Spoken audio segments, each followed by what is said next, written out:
de la Constitution.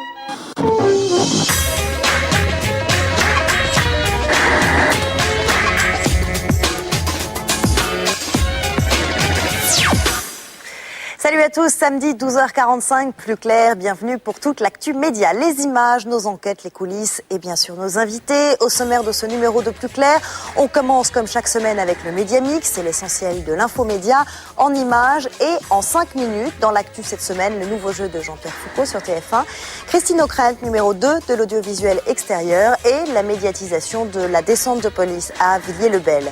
L'arrestation de Ben Laden à la une des JT, c'est pour de faux, mais on s'y croirait.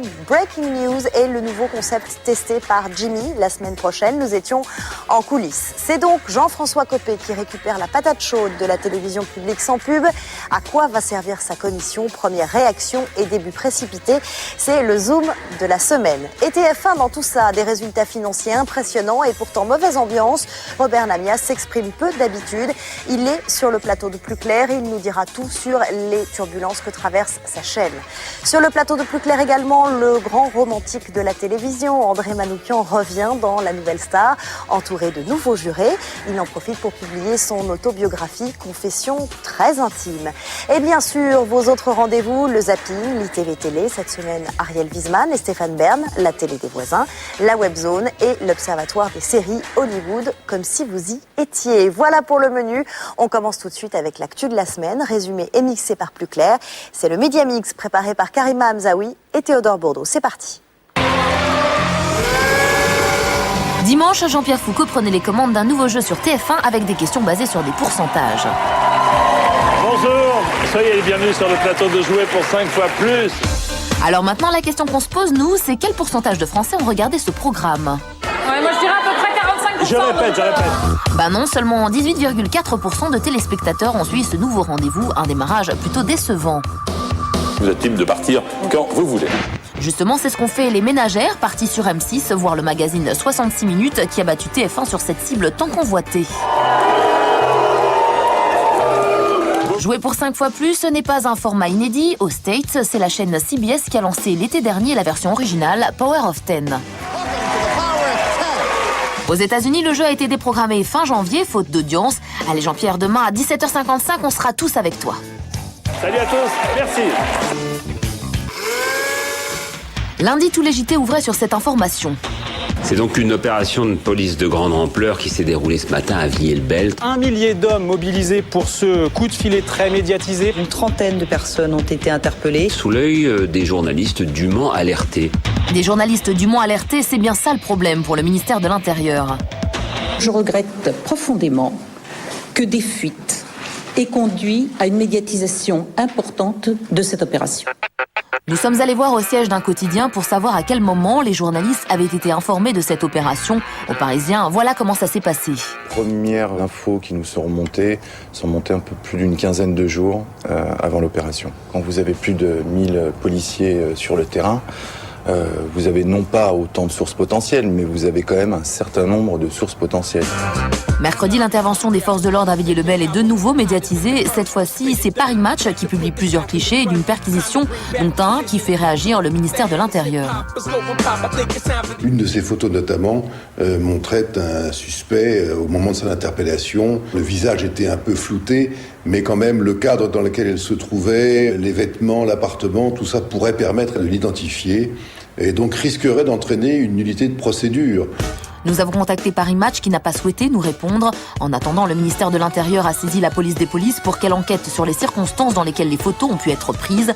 Mais malgré les colères répétées de Michel Alliot-Marie cette semaine, il n'est pourtant pas impossible de revoir de multiples caméras ou photographes suivre des opérations policières. Vous êtes au courant d'opérations futures, oui ou non?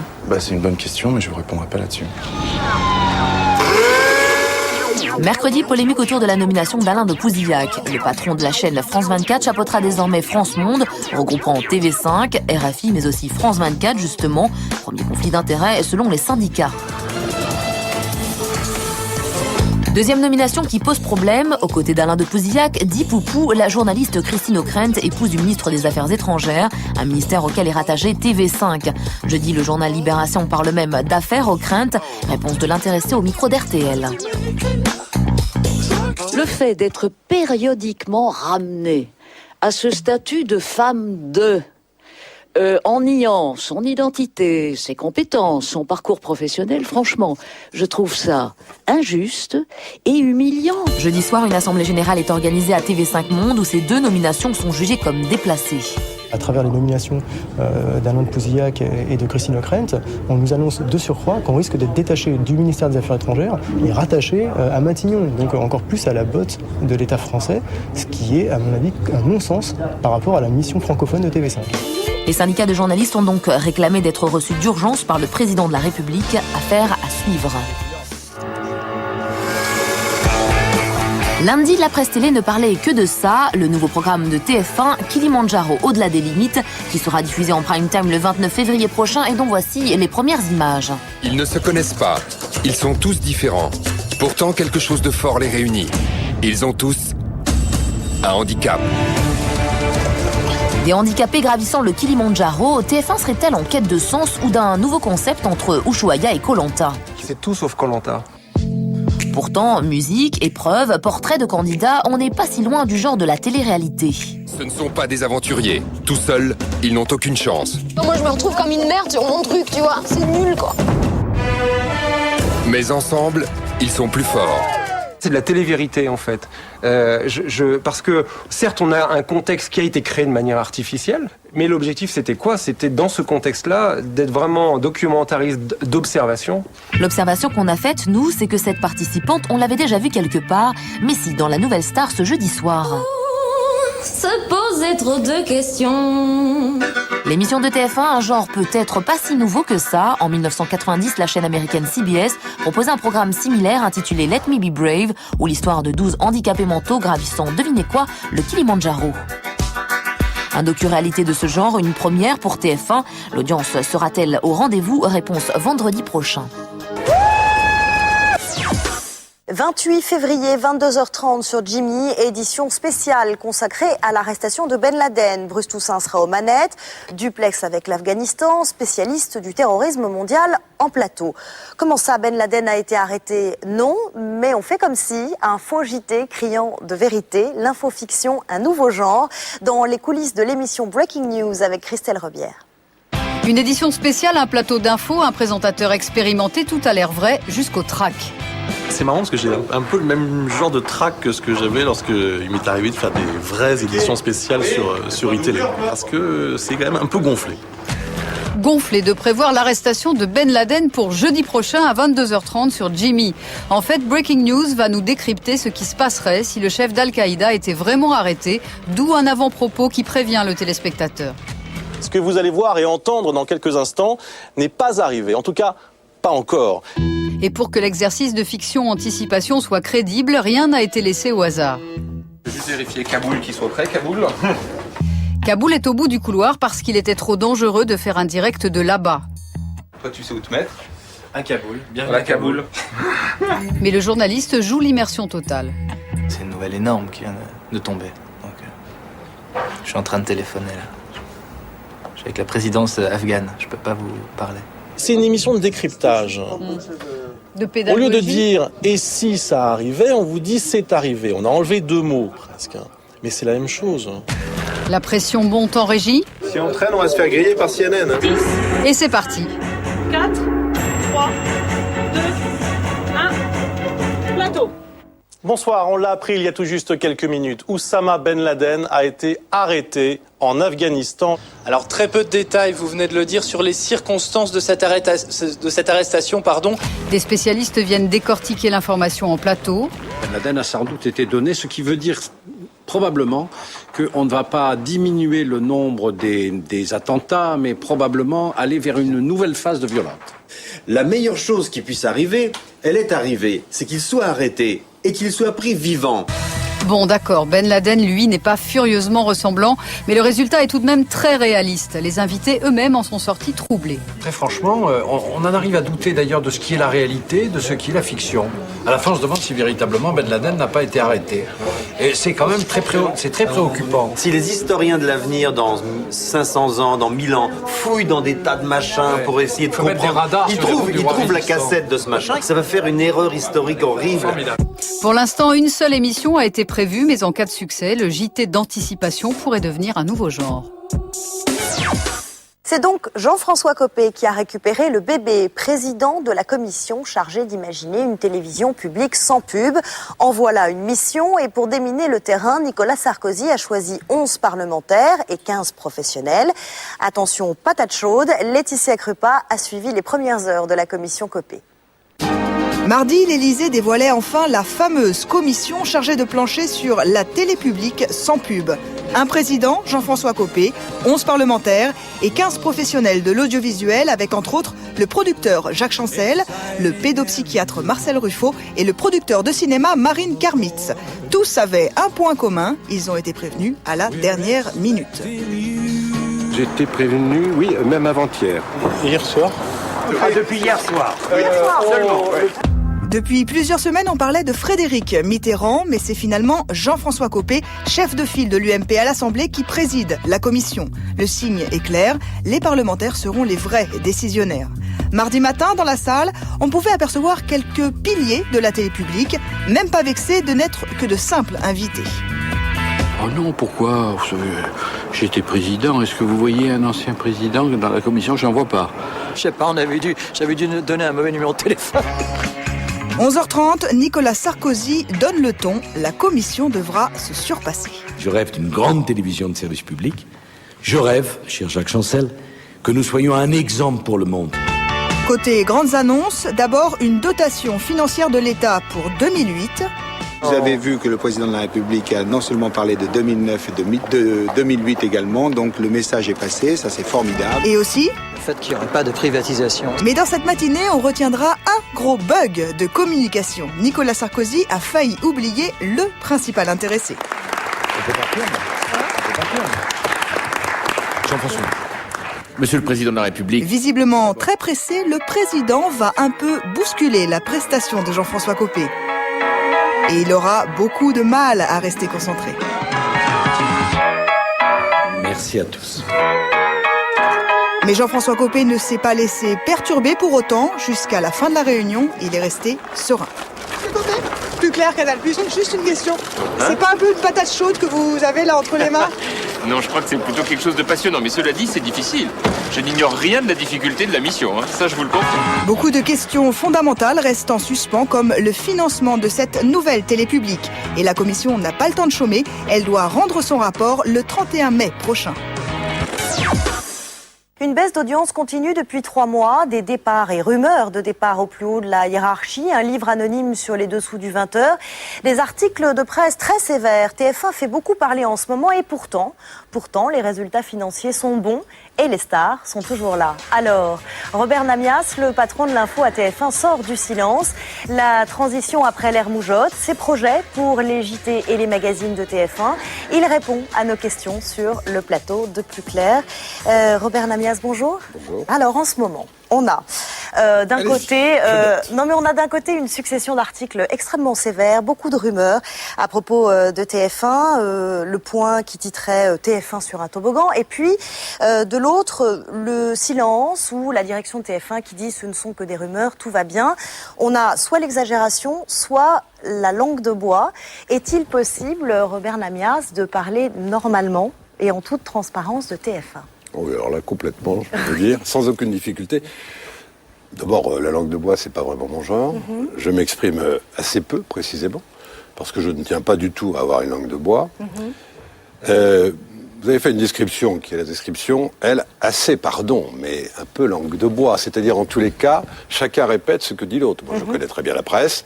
On lit le papier de l'Observateur et on le recopie dans l'Express. Et puis, quand on est au Point, on compile l'Observateur et l'Express pour faire le papier du Point. Je vais me faire des amis, là, évidemment. Mais enfin, c'est quand même la vérité. Qui cite des chiffres et des réelles difficultés d'audience, c'est des choses qui existent. Et puis des tas de choses qui n'existent absolument pas, des rumeurs, mais les chiffres, on va en parler, bien évidemment. Parlons du JT et des audiences du 20h. Si on regarde les chiffres de très près, le 20h reste extrêmement stable sur un an. En revanche, une baisse assez importante ces 3 derniers mois. On passe régulièrement en dessous de la barre des 35% de la part de marché, là où Patrick Poivre d'Arvor était habitué à 38-40. Comment vous expliquez ce glissement ? Alors écoutez, il est très simple, il est celui de la concurrence tout à fait logique. À cela, on répond deux choses évidentes. La première, c'est que nous avons, par exemple, depuis le 1er janvier dont vous parlez, 8 700 000 téléspectateurs en moyenne tous les soirs. Bon, nous avions 8 800 000 l'année dernière. La différence est infime. Bien. Parler en part d'audience a un sens aujourd'hui différent de ce qu'il était. Vous ne pouvez pas comparer ce qui n'est pas comparable, puisqu'il y avait 5 chaînes à comparer. Maintenant, il y en a quasiment 18. Mais il y a une érosion très nette depuis décembre, janvier. Mais c'est l'incontestablement phénomène de la concurrence qui prend de l'ampleur, mais qui ne nous touche pas en nombre de téléspectateurs. Il y a d'ailleurs plus de téléspectateurs pour le monde de la télévision qu'il y en avait jusqu'à présent. Toutes les enquêtes parlent d'une recherche accrue chez le téléspectateur, de décryptage, de sens, de sujets peut-être plus long. Est-ce que vous allez dans ce sens-là? Est-ce que vous en avez discuté avec le patron de TF1, Nonce Paolini? J'en ai discuté avec beaucoup de gens, et j'en discute beaucoup avec Patrick pour l'instant, et Claire, qui évidemment sont aux commandes. Pas avec Nonce Paolini. Avec Nonce Paolini également. Je lui fais part de nos réflexions pour l'instant. Et bien évidemment, au moment où on décidera des nouveaux formats, je verrai avec Nonce dans quelles conditions on le fait. Ça sera pour septembre. Donc c'est pour la rentrée de septembre prochain. On va parler du 13h un instant, puisqu'il fêtait ses 20 ans hier, 20 ans en pole position. Alors forcément, ça suscite beaucoup de commentaires. L'indéboulonnable Jean-Pierre Pernaut, les pour, les contre aussi, c'est un sujet de Christelle Rebière. On regarde, on en parle après. Mesdames et messieurs, bonjour. Tout de suite, coup d'œil aux prévisions météo. Sourire franc, cravate bleue et indispensable météo pour les uns. Sourire professionnel, cravate ringarde et sempiternelle météo pour les autres. En tout cas, ça fait 20 ans tout juste que Jean-Pierre Pernaut a imposé son style au 13h de TF1. Pernaut, il vient déjeuner avec vous. Que vous le vouliez ou non, à 13h, il est chez vous et c'est presque un pote, quoi. Un pote pour près de 7 millions de téléspectateurs, soit 1 sur 2 devant le poste à cette heure-là. Un score exceptionnel. Les petits pâtes paumés que personne ne connaît, même pas Jean-Pierre Pernaut. Le rappeur Camini se trompe. Rares sont les patelins paumés inconnus du 13h de TF1. Car les querelles de clochers, les images bucoliques ou les recettes du terroir, c'est la came de JPP. Et le 13h est d'abord conçu pour ceux qui le regardent. C'est beaucoup de personnes d'agglomération de moins de 100 000 habitants, mais c'est lié aux habitudes de travail. C'est des gens qui peuvent rentrer à leur domicile à l'heure du déjeuner. C'est aussi des gens plutôt inactifs, mais pour les mêmes raisons. Et c'est un peu plus de 67% de personnes de plus de 50 ans. Pas étonnant donc que le 13h s'intéresse à l'amicale des jardiniers de Saint-Cyr-sur-Loire. Voilà, 20 ans de vie quotidienne, de passion, comme celle de Monsieur Bourdin, qui illustre parfaitement ce qu'on aime vous montrer dans ce journal depuis 20 ans. Et ce qui plaît aux uns hérisse le poil des autres. Il m'arrive de faire des topos devant les écoles de journalisme. Et je leur dis, écoutez, pour savoir comment on fait un journal télévisé, c'est très simple. Vous regardez le 13h de Jean-Pierre Pernaut et vous faites exactement l'inverse et vous ferez un bon journal. Grainville-Langanerie, 600 habitants, a aussi sauvé sa charcuterie. L'info véritable vient très tard ou ne vient jamais. Il y a évidemment un excès donné à ce qu'on appelle les reportages dans la France profonde, etc., qui sont pas inintéressants, mais qui sont au détriment de l'information réelle, nationale et surtout internationale. Exemple, lundi, le journal ouvre sur le gel en Lorraine alors qu'il y a eu ce matin-là une grosse descente de police à Villiers-le-Bel. Il a gelé au mois de février, incroyable. Il y a eu du soleil, c'est super. Et voilà, c'est bien, mais c'est de la conversation de café du commerce. Ce n'est pas un journal télévisé. Un choix pourtant revendiqué. Ce qui est le plus important, c'est de leur raconter l'actualité de façon à ce que ça les concerne, quoi. C'est pas juste pour avoir l'air de Péquenot qu'on va mettre le gel en premier. Autre reproche, les petites phrases de Jean-Pierre Pernaut et autres mimiques en plateau. Exemple, durant les grèves dans les transports publics. Et une nouvelle fois aux usagers de se débrouiller pour aller travailler. Il fait un travail d'éditorialiste sans le dire. C'est-à-dire qu'il prend parti sur les informations qu'il donne en les faisant passer pour des informations objectives. Là, c'est un problème parce que c'est un petit peu un dévoiement de l'esprit, de l'éthique journalistique. Je préférais qu'il fasse carrément un édito tel quel de 2 minutes en disant voilà ce que je pense, ça serait plus clair et plus honnête et plus franc, quoi. Plutôt que ces petites réflexions en fin de sujet qui sont extrêmement subtiles mais très très fortes idéologiquement. Éditorialiser, est-ce vraiment le rôle d'un présentateur ? Je ne sais pas si c'est le rôle d'un présentateur ou pas le rôle d'un présentateur, mais si d'avoir 7 millions de téléspectateurs, c'est pas une réponse à votre question, je sais pas quoi vous répondre. Ça prouve bien qu'il y a quelque chose qui passe entre lui et le téléspectateur, et que sa sincérité, elle s'exprime. Mais la sincérité est-elle un gage d'objectivité ? Faut voir. Alors, la sincérité est-elle gage d'objectivité ? Alors, je vais vous dire 2-3 choses. D'abord, en tant que responsable de l'information sur TF1. Votre sujet est tout à fait équilibré, me paraît parfaitement refléter ce que je sais que l'on dit du journal de 13h. Donc il est, je trouve honnêtement, pour être un fervent et chaud téléspectateur de votre chaîne de manière régulière, que, je le dis en passant, les Guignols en font trop, et que moi j'adore les Guignols, je les regarde depuis 15 ans, je trouve que l'excès est parfois à la fois un peu dérisoire et blessant. Je pense que il n'y a pas de journal qui ne connaisse un tel succès qui n'ait pas des raisons profondes.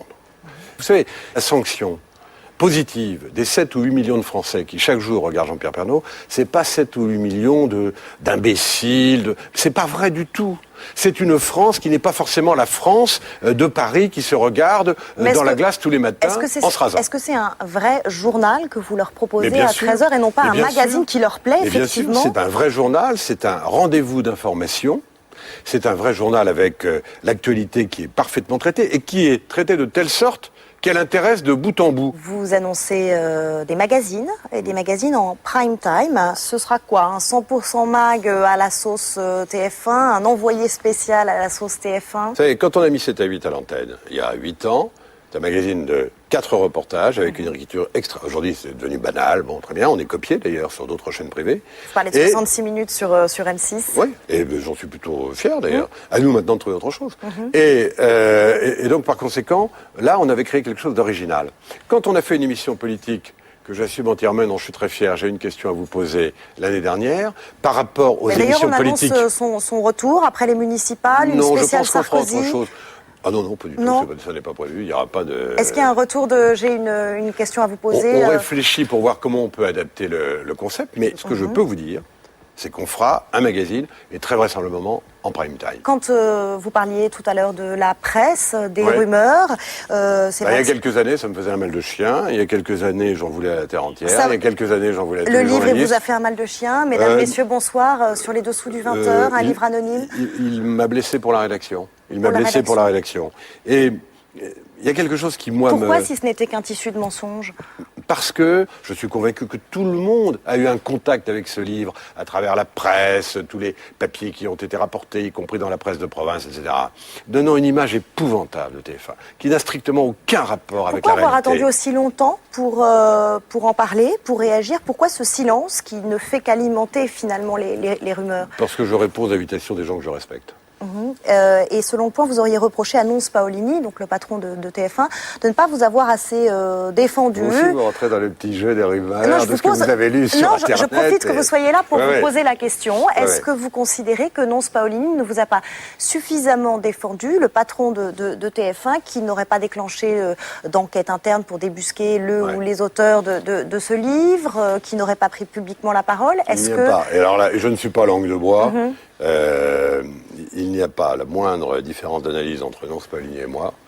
Je pense qu'il est comme nous extrêmement sensible aux attaques de la presse et nous sommes totalement solidaires les uns et les autres devant cela. Il y a une attaque qui ne vient pas de la presse, qui vient tout simplement de Charles Villeneuve, qui était à la direction des sports et que vous avez remplacé. Il était un fidèle d'Étienne Moujotte et quand il dit que vous êtes le prochain sur la liste, vous le recevez comment?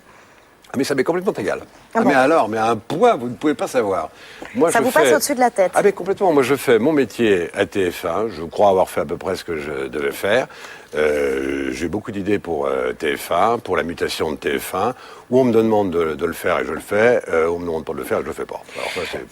Finalement, au milieu de toutes ces rumeurs, de ces articles de presse, ce livre, on se pose une question. Est-ce que c'est pas le départ d'Étienne Moujotte qui y est pour beaucoup? Je suis très très fier, vraiment très très fier de ce qui a été fait dans cette maison avec Patrick Lelay et Étienne Moujotte. Je trouve qu'on a eu des aventures professionnelles absolument extraordinaires pendant 20 ans.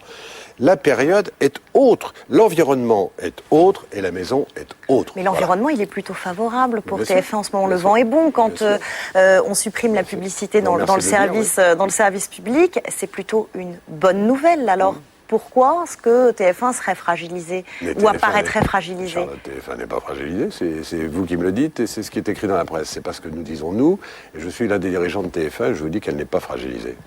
Merci en tout cas, Robert Namias, d'être venu répondre sans langue de bois sur le plateau de Plus Clair et nous parler de TF1. À suivre après la pub, le zapping, l'ITV Télé cette semaine, Ariel Wiesman et Stéphane Bern, l'Observatoire des séries, la télé des voisins. Vous retrouverez aussi la Webzone et bien sûr notre invité Dédé est avec nous. J'ai nommé André Manoukian, c'est juste après la pub. Retour sur le plateau de Plus Clair et tout de suite, comme promis, le zapping. Quand deux personnalités de la télé font les questions et les réponses, ça donne l'ITV Télé cette semaine, Ariel Wiesman et Stéphane Bern. On regarde. L'émission télé que tu aurais aimé inventer? Le coach. Ça n'a pas duré longtemps, mais le type qui te parle dans l'oreillette pendant que tu dragues quelqu'un, je trouvais ça génial. À part travailler avec moi, qu'est-ce que tu ne referais pas dans ta carrière? J'éviterais de faire la Reine de France. C'était pas indigne, mais j'étais pas fait pour ça. La dernière fois que tu as ri devant la télé? Quand j'ai vu Patrick Sébastien imiter Coluche, mais je vous jure que c'est vraiment pas parce qu'il a essayé de me faire rire. Quel est le produit pour lequel tu accepterais de faire de la pub? Les gâteaux Petit Prince, non? Quel animateur ou animatrice du PAF embrasserais-tu sur la bouche? Charlotte Legris de la Salle. On est mariés tous les deux, je veux dire, y a pas de... Voilà, on s'attache pas, quoi. Quel est l'animateur télé que tu aimerais relooker? Il y en a un qui est très très mal habillé, si on en juge Flavie Flamand, c'est Stéphane Bern. J'adorerais le relooker, mais là, il y a du boulot. Quelle est selon toi l'émission la plus idiote du PAF? Incontestablement, Le Mur Infernal, sur TMC, présenté par Laurence Boccolini. Chante-moi ton générique de télé préféré. Rond comme un ballon et plus jaune qu'un citron, c'est Pac-Man, Pac-Man. Avec quelle personnalité t'a-t-on déjà confondu? On me confond souvent avec Édouard Baird. Lui, on l'appelle Édouard Bern et moi, on m'appelle Édouard Bern aussi. Est-ce que tu es pour le retour de la moustache à la télévision? Non seulement à la télé, mais aussi dans les administrations. Est-ce que tu demanderais à Valérie Damido de redécorer ton appartement? Oui, mais pas d'habiter dedans. Et si possible, si elle peut me le racheter après. Quelles sont les initiales de ton pire ennemi dans le PAF? C'est difficile, j'ai pas le sentiment d'avoir des ennemis. Il y en a un peut-être qui, lui, me considère comme un ennemi. C'est D. Mais moi, je l'aime beaucoup et il m'a appris beaucoup de choses à la télé, c'est dommage. Quel est ton rituel avant de passer à l'antenne? J'appelle Valérie Damido pour savoir où en sont les travaux. Voilà, interview croisée réalisée par Alexandre Pérez. Vous retrouvez Ariel Wiesman tous les jours de la semaine dans l'édition spéciale. C'est à 12h40 sur Canal+. Stéphane Bern, lui, explore un nouveau secret d'histoire demain, dimanche, à 16h15 sur France 2. Mata Hari, espionne ou femme fatale? Vous êtes-vous déjà mis dans la peau d'une jeune star d'Hollywood? L'argent, la gloire, les filles, mais aussi le quotidien entre deux tournages, vos meilleurs amis qui vivent à vos crochets et votre carnet d'adresses.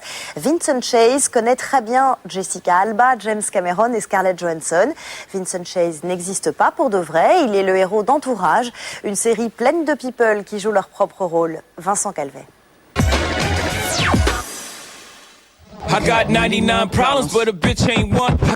Vincent Chase est sur le point de devenir une énorme star de ciné, mais à la télé. Il est le héros d'Entourage, la série qui nous dévoile les dessous de Hollywood comme si on y était.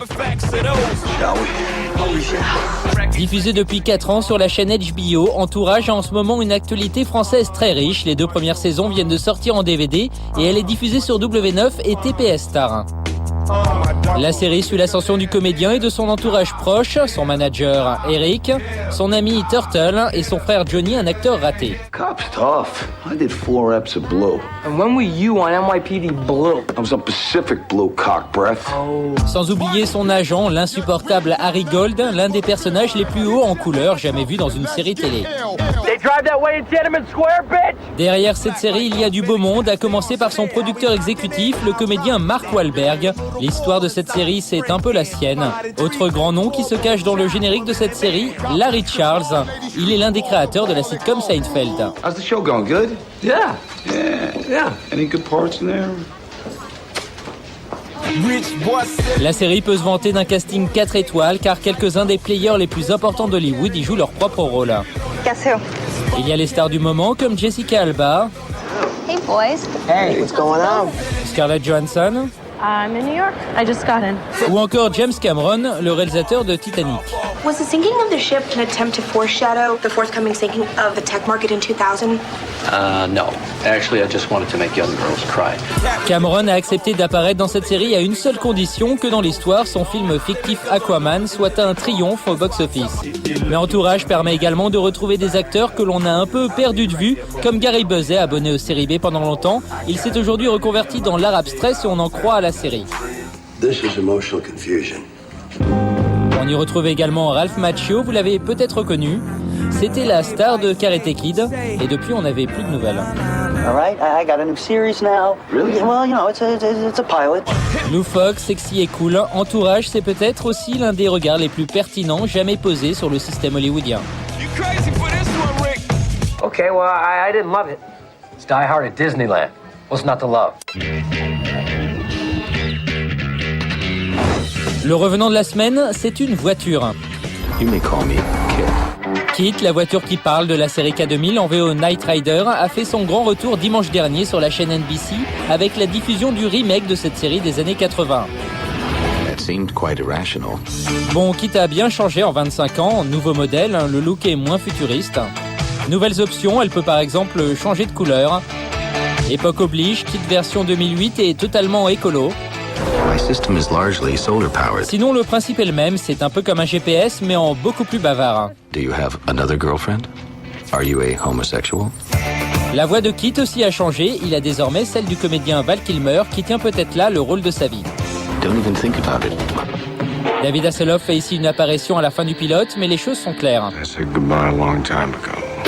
En tout cas, ça a marché. 12 700 000 Américains ont suivi ce pilote de 2 heures. La série télé devrait donc faire son apparition la saison prochaine sur la chaîne. Autant dire que Kit est attendu au tournant.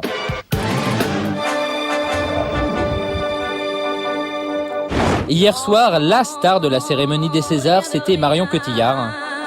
La môme Marion. Comme prévu, la comédienne a remporté le César de la meilleure actrice pour son interprétation d'Edith Piaf dans La Môme d'Olivier Dahan. Je voudrais remercier tous les gens qui m'offrent ça ce soir. Merci beaucoup. Ce n'est peut-être qu'un début pour Marion puisqu'elle est nommée demain soir pour l'Oscar de la meilleure actrice. On pourrait facilement oublier que sa carrière a commencé dans des séries. Qu'est-ce que tu fais là? Et oui, Marion Cotillard était en 94 Sophie dans Extrême Limite, un feuilleton diffusé alors sur TF1. Je suis nouvelle. Ça me fait tellement rêver l'ULM. Tu m'apprendras? Une série française sur des jeunes inscrits à l'Académie du sport extrême. C'est un peu comme Point Break, mais sur la Côte d'Azur. Écoute papa, tu me parles pas sur ce ton, ok? Tu débloques ou quoi? Comme quoi, démarrer dans un feuilleton l'après-midi, ça peut mener loin.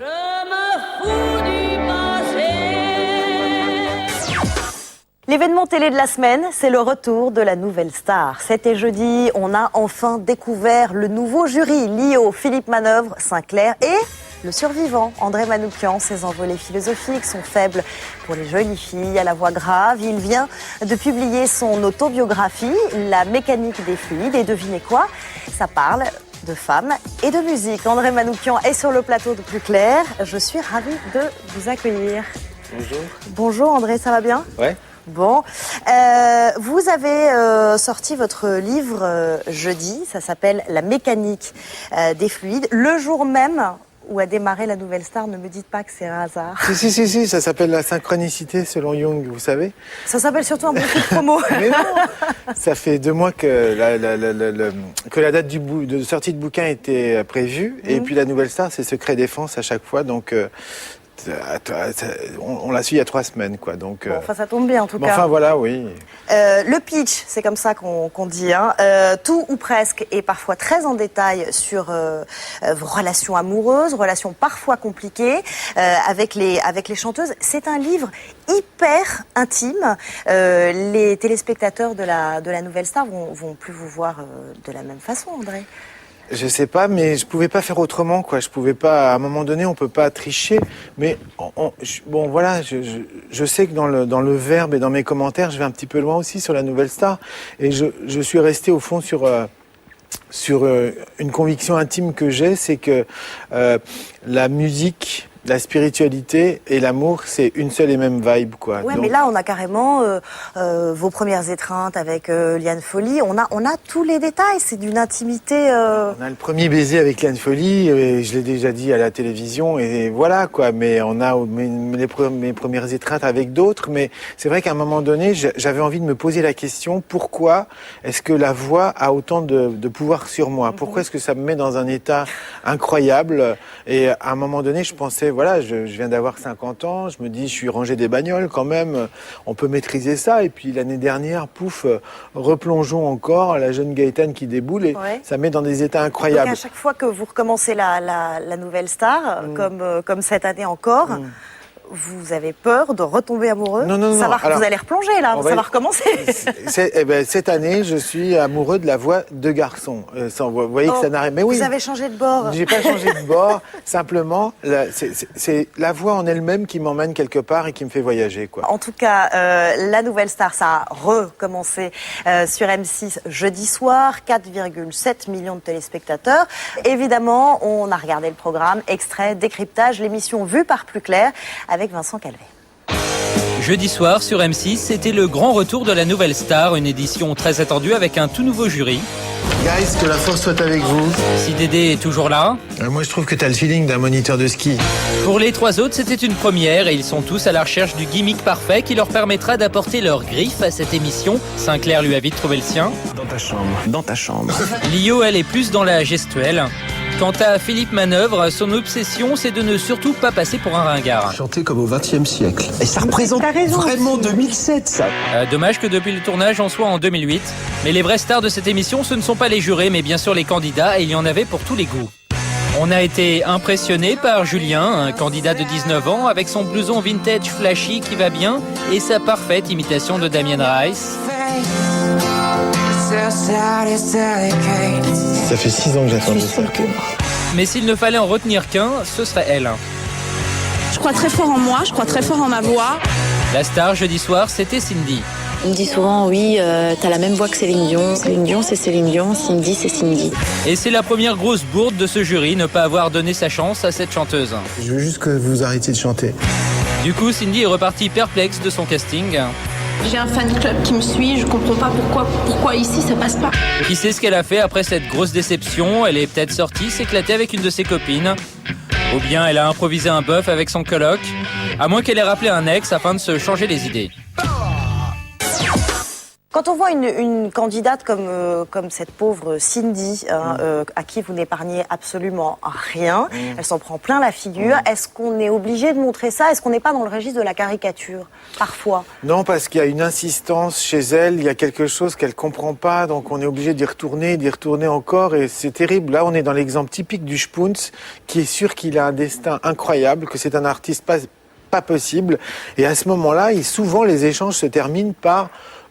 c'est 4 noms, mais le candidat vexé s'en va en disant de toute façon vous n'avez rien compris. Mais comment vous l'assumez ça? Parce que autant c'est souvent drôle la nouvelle star, autant là on est presque dans le... Oui, je veux dire, chacun se débrouille un petit peu avec ce qu'il veut entendre. Ce qu'on ne voit pas, c'est on passe 80% de notre temps sur des candidats à qui on dit non, à les évaluer, mais vraiment sérieusement et de fond en comble. La nouveauté cette année, c'est le jury. Exit Marianne James, Manu Katché et Dove. Bienvenue Lio, Sinclair, Philippe Manœuvre. Est-ce que la greffe a bien pris? La greffe a bien pris. Attention, quand vous dites exit, c'est les 3 qui sont partis, oui, qui n'ont pas voulu... ils rempilent pas cette année. Qui n'ont pas voulu rempiler parce qu'ils étaient un petit peu rassasiés de l'exercice. Moi, il se trouve que peut-être que je suis plus gourmand qu'eux et que j'étais pas encore rassasié. Il y avait encore certaines saveurs que je voulais goûter. Et c'est vrai que j'ai eu un petit peu d'appréhension cet été. J'ai passé 2 jours avec Marianne et avec Manu en train de leur dire allez, s'il vous plaît, s'il vous plaît, s'il vous plaît. Et puis c'était pas possible. Après, quand j'ai su que Manœuvre venait, j'ai dit bon, là on est tranquille parce que c'est quand même mon maître. Je tiens à le dire. La phrase qui m'a rendu célèbre à la télévision, ça sent trop le savon passer la foufoune, elle est de lui, dans un article sur Rock & Folk. Et donc, quand j'ai su qu'il était là, je me suis dit, on va se marrer. Les 2 autres, je ne les connaissais pas, je les ai découverts avec ravissement. Pascal Nègre, le PDG d'Universal France, que nous recevions il n'y a pas longtemps sur son plateau, défendait le jury de la Star Academy en attaquant indirectement le jury de la Nouvelle Star. Il dit ce ne sont pas des professionnels. Ah bon? Il sous-entendait que c'était un jury un peu people, on s'intéresse presque autant au jury qu'au candidat, que c'est un jury people. Il dit Yvan Cassard, Passy, moi-même, on est des professionnels de la musique, c'est pas le cas. Nous on fait quoi alors? Je sais pas, juste Manœuvre, il écrit des articles depuis 75, il connaît, toute la planète rock, et puis je pense qu'il est un tout petit peu plus pointu. Je ne vais pas attaquer Pascal Nègre, on sait qu'il vient du marketing et qu'il a le talent de s'entourer de bons artistiques, quoi. Mais il n'y a pas de producteur en fait dans le jury de la Nouvelle Star. Il n'y a pas de producteur. Ouais. Et alors, est-ce qu'un producteur est plus professionnel qu'un artiste? Est-ce que je veux pas rentrer dans une polémique un tout petit peu bizarre, mais moi j'ai plus de plaisir à être là où je suis que dans la maison d'en face. Une nouveauté également, justement, à propos des accords entre parfois le jury et le public aussi. Le jury va pouvoir sauver une seule fois, un candidat à l'unanimité. C'est pour éviter que le public se fasse insulter, comme ça avait été le cas dans le passé. Ouais, mais en même temps, on se souvient de la phrase de Marianne James, vous avez de la merde dans les oreilles. Quelle belle phrase. Non, je veux dire, c'est une espèce de phrase provocatrice qui a fait couler beaucoup d'encre à l'époque. Et moi, je l'aime bien, cette phrase, parce que c'est un petit peu l'acte fondateur d'une rupture. Et c'est à partir de ce moment-là qu'il y a quelque chose qui s'est mis à swinguer dans une émission qui, à la base, était aussi très formatée. Et Virginie Efira, dans tout ça. Elle chante super bien. Elle chante super bien. Je vous jure, elle a une voix de velours quand elle chante. Si jamais elle chante Fever devant moi, je suis pas sûr de... vous avez dit, ou elle a dit que vous aviez dit que vous aimeriez bien être dans son soutien-gorge. C'est l'amour fou. Mais vous êtes amoureux. Virginie, c'est la... Dès qu'une femme chante. Non, voilà. Bon, alors faut pas qu'elle chante, mais en même temps, je sais pas, pour moi, c'est un peu une Cameron Diaz, c'est-à-dire c'est une super jolie fille avec qui vous pouvez faire meilleur copain, quoi. C'est rare. En tout cas, vous croyez-vous à l'amitié entre filles et garçons? Moi, je crois pas. En tout cas, elle vous appelle Père Fouras, donc c'est mal parti. Est-ce que vous la tenez, votre nouvelle star? Cette année, il y en a pas. Il y a moins quelqu'un qui mange un petit peu tous les autres. Par contre, c'est plus ouvert, quoi. J'ai au moins 5 ou 6 coups de cœur, quoi. Et on ne sait pas trop ce qui va se passer. Bon, alors vous avez l'air plus zen à propos de l'émission qu'à propos de votre livre qui vient de sortir, donc La mécanique des fluides, chez Michel Lafon, avec l'homme qui murmurait à l'oreille des chanteuses. C'est le sous-titre. La Nouvelle Star, c'est tous les jeudis soirs sur M6. Merci en tout cas d'être venu sur le plateau de Plus Clair. Merci à vous. Nous parler de tout ça. Merci André Manoukian.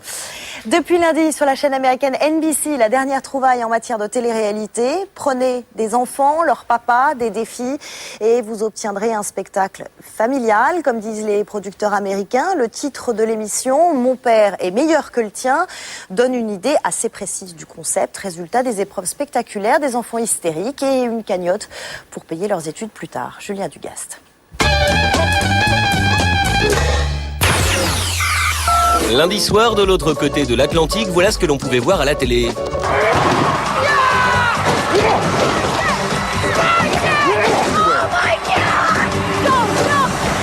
Des enfants qui encouragent leur papa à casser des bureaux. C'est le tout nouveau jeu de NBC. Son nom ? My dad is better than your dad! Qu'on pourrait traduire par mon papa, il est plus fort que ton papa.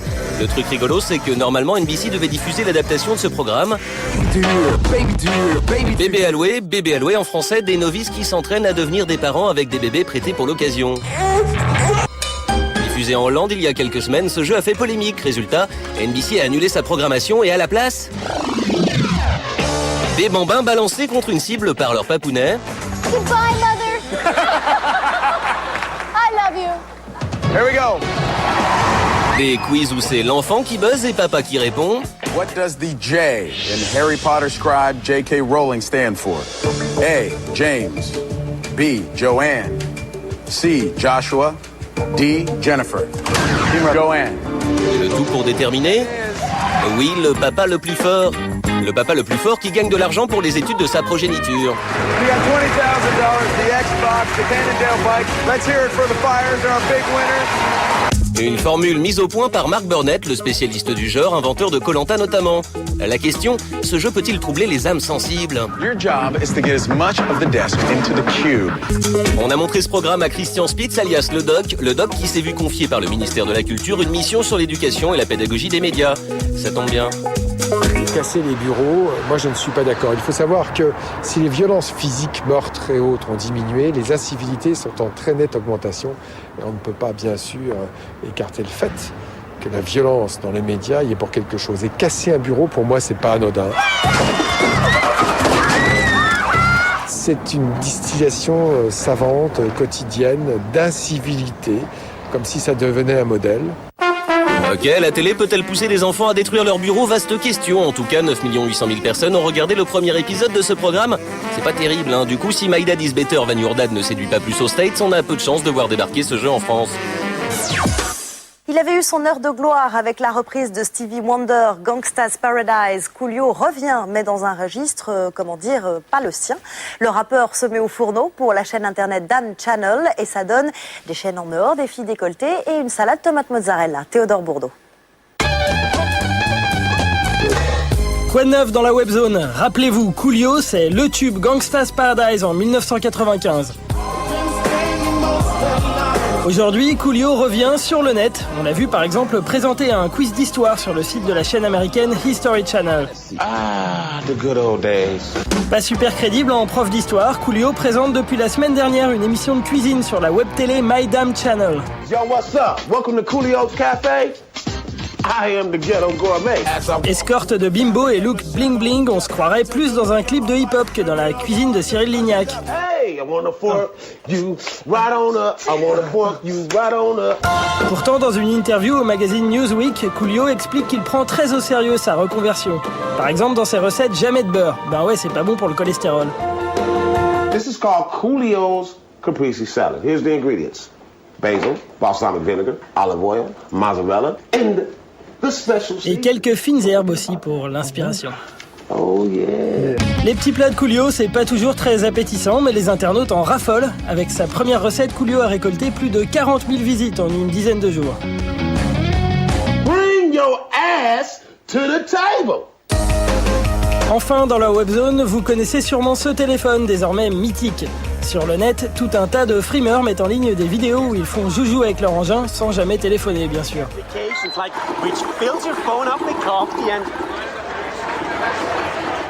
Et le nouveau truc qui les passionne, c'est jouer de la musique sur l'écran tactile de leur téléphone.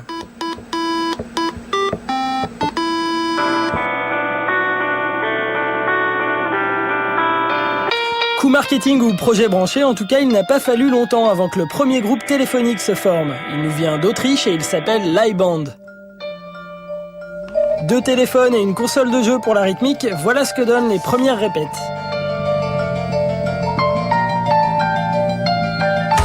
Une vidéo vue plus d'1 million de fois, du coup, le groupe Leiband a annoncé qu'il préparait un album complet.